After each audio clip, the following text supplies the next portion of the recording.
pessoas mortas em cima de mim, vinha sangue na minha cara, e aquela pessoa que estava conversando, depois de um certo tempo ela já não conversava mais. Então eu percebia que as pessoas estavam morrendo. E a única coisa que eu pedia para Deus é que eu precisava sair de lá, que a minha vida não ia acabar ali.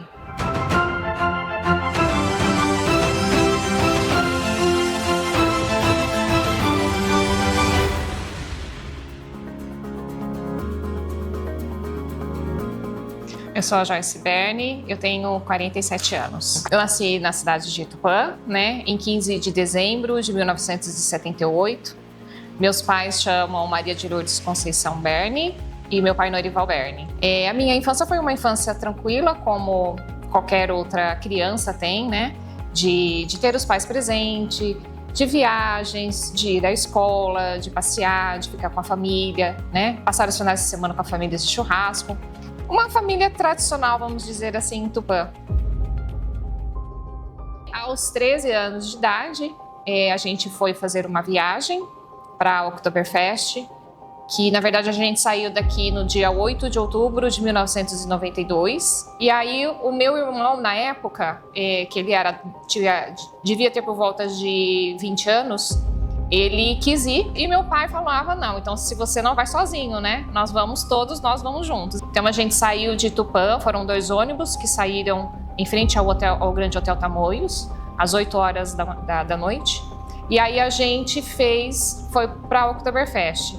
Clima de festa, todo mundo descontraindo, conversando. A gente fez uma parada ali próximo, no Paraná mesmo, e a gente... isso já era de madrugada, já era no dia 9 de outubro. A gente fez uma parada, todo mundo se reuniu, conversou, e assim, até então foi todo mundo muito feliz, conversando. Então assim, o clima estava de festa. Aí a gente fez essa parada, e nessa parada teve uma troca de motoristas. E o motorista que trocou, acredito eu, que não conhecia o trecho daquela serra, porque é na Serra de Purumã, e ele faz uma curva muito íngreme. Então é uma curva que faz assim, e ele não viu a curva, então devia ser por volta de 5 horas da manhã, então eu acredito eu que estava com neblina, e o ônibus passou reto. Então o ônibus passou reto, eu senti a sensação, sabe quando você passa numa lombada e você sente a sensação daquele frio na barriga? Então eu senti essa sensação, e o ônibus, e senti logo depois um impacto. E muito provavelmente ali na hora eu devo ter desmaiado, porque a hora que eu acordei, que eu estava tentando entender o que foi que tinha acontecido, que eu acordei, aí eu ouvi muitos gritos, muita gente chorando, muita gente gritando. E aí eu comecei a chamar pelos nomes, eu chamei pelo nome da minha mãe, do meu pai, eles já não responderam mais. Chamava pelo nome do meu irmão, e a única pessoa que me respondia, que eu conversava o tempo todo, era a minha irmã. Então a gente se comunicava e eu perguntava para ela, você tá vendo o pai e a mãe, E ela falava que ela não estava conseguindo ver nada. E aí ninguém do ônibus conseguiu sair, porque a gente ficou preso nas ferragens. O socorro demorou 10 horas, então eu fiquei 10 horas preso na ferragem. Então o único movimento do corpo que eu tinha, então eu estava reto, então teve vários pedaços do ônibus e as cadeiras, ficaram pressionadas na minha perna, e eu fiquei o encosto sabe quando você tem o encosto da cadeira? Esse vãozinho da cadeira era a única coisa que eu conseguia respirar, e eu não conseguia me movimentar. O único movimento que eu fazia durante as 10 horas era esse daqui, ó. Eu conseguia só mexer a cabeça. Pessoas mortas em cima de mim, então tinha pessoas mortas que caía sangue, Então vinha sangue na minha cara, então para mim poder mudar a posição eu tive que virar de um lado e virar do outro, E foi assim durante 10 horas. Aí eu lembro dos bombeiros chegando, eu lembro dos bombeiros serrando, eu lembro que eu comecei a gritar e eu falava, eu tô aqui, vocês vão me cortar. Eu ainda lembro que eu falava isso. E eu percebia que com o passar do tempo as vozes iam diminuindo. Aquela pessoa que estava conversando, depois de um certo tempo ela já não conversava mais. Então eu percebia que as pessoas estavam morrendo. E a única coisa que eu pedia para Deus é que eu precisava sair de lá, que a minha vida não ia acabar ali.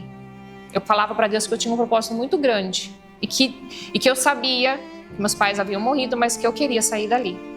E aí eu fui socorrida para o hospital, né? Lá eu tive 15%, os médicos me deram 15% de vida. Eu não amputei a perna na hora. Então, por causa da sequela, né? Porque como teve a cadeira em cima das pernas, então eu tive paralisia de órgãos, né? Então parece que eu tive uma infecção, o meu rim paralisou, né?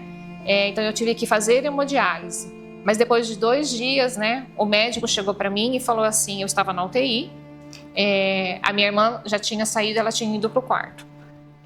O médico chegou para mim e falou, Joyce, infelizmente a gente teve uma complicação, você está tendo uma necrose, seu rim está paralisado, né? A hemodiálise não está surtindo efeito, então nós vamos ter que cortar a sua perna. Eu só olhei para ele e falei, corta.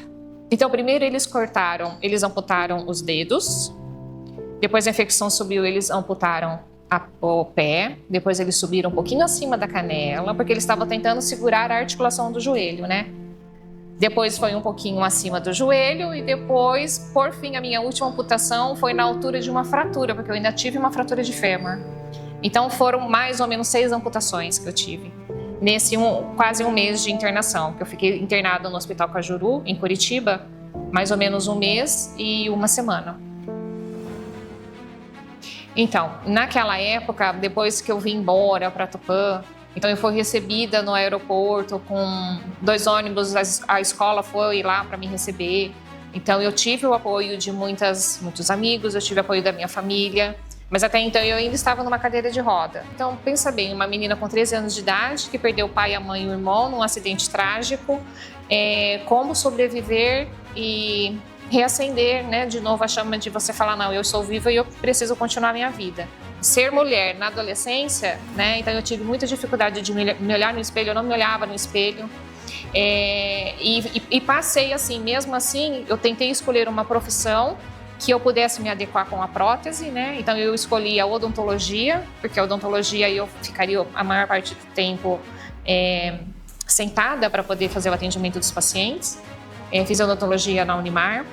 E aí foi um processo também difícil, né? Porque eu tinha que levar os materiais de odontologia e a prótese, então isso tudo também dificultava. E eu cresci naquela adolescência ouvindo as pessoas falando que eu não iria casar, que eu não iria ter filhos, que eu jamais um homem casaria comigo porque eu tenho uma perna. E eu nunca ouvi o que as pessoas me falavam ao meu redor. Eu sempre pedia para Deus me mostrar o caminho e eu sempre falava para Ele, a vida não é isso, me mostra por onde eu tenho que seguir. E aí eu fiz a odontologia e eu trabalhei durante 10 anos em odontologia, né? Me formei, trabalhei. Logo depois eu comecei a namorar, né? Eu namorei o Flávio durante 4 anos, aonde eu casei. Tenho 2 filhos hoje, a Raíssa com 20 anos e o Henrique com 13 anos. E aí eu nunca deixei as pessoas falarem não, você não pode, não, você não consegue. Porque não fala não pra mim não, que aí que eu vou e faço mesmo. Depois que eu que eu coloquei a prótese, depois que eu casei e tive os meus filhos, eu passei uma época que eu trabalhava como dentista e eu resolvi parar um tempo, né? E do nada teve um amigo meu, o Renatinho da garagem, que era vereador, ele chegou para mim e falou, Joyce, você tem uma causa, você tem uma história de vida, né, para poder ir para frente, para poder contar. Você não quer sair como vereadora? Eu falei, não, imagina, de jeito nenhum, eu odeio política, eu não quero estar na política, nunca pensei em estar na política, né? Ah, mas eu tô precisando de mulheres, né, porque tem aquela porcentagem de mulher no partido. Aí eu falei assim para ele, então eu vou aceitar para te ajudar. Mas eu não quero. Ele falou, não, mas você me ajuda, porque você tem um nome forte aqui em Tupã e você me ajuda. Eu falei, tudo bem. E aí eu comecei a estudar sobre o que era o vereador, o que fazia um vereador, a função, o que eu poderia fazer, o que eu não poderia. Bolar alguns projetos para pessoa com deficiência, né? E assim, aí veio o Renan numa sexta-feira.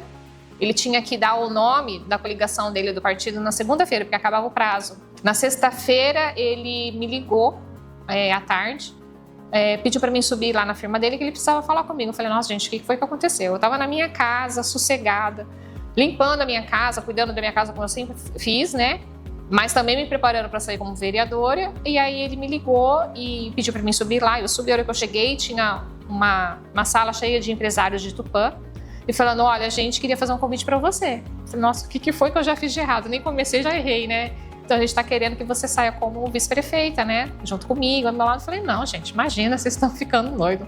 Não é possível que está acontecendo isso. Não, você é um nome forte, a gente fez uma pesquisa e tal, e eu acho que vai dar certo, né? E aí foi uma correria, né, na minha vida. Foi, quer dizer, uma outra mudança, né? Eu fui com a certeza de que poderia dar certo, mas que também não poderia dar certo. Então eu fiz uma campanha junto com ele muito tranquila.